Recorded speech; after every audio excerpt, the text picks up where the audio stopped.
Di hinahanap ko ang ingay ng mundo para lang matakpan ang sariling tanong.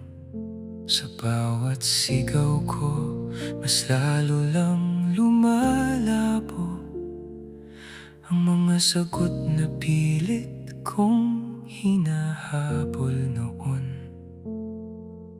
Hanggang sa napagod sa kakahanap ng dahilan. Sa katahimikan, doon ko narinig ang mga bagay na matagal nang nandito. Hindi pala kailangang sumigaw ng sagot. Minsan ang totoo dumarating ng walang tunog.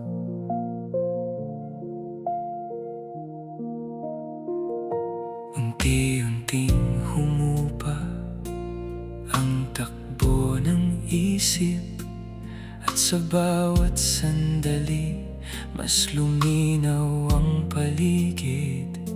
Walang kailangang ayusin, walang kailangang habulin.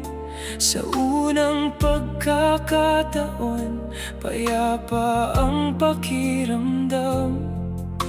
Hindi pala kawalan ang tumigil sandali. Sa katahimikan, doon ko narinig ang mga bagay na matagal nang nandito. Hindi pala kailangang sumigaw ng sagot. Minsan ang totoo dumarating ng walang tunog.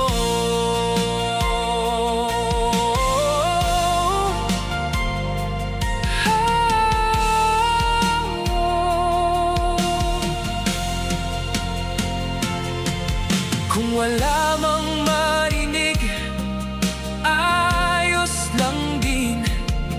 Kasi sa katahimikan, nandito pa rin ako.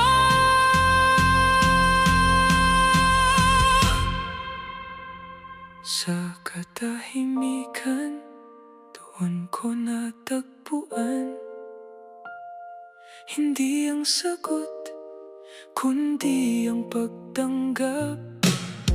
At sa wakas alam ko, hindi ko kailangang malaman lahat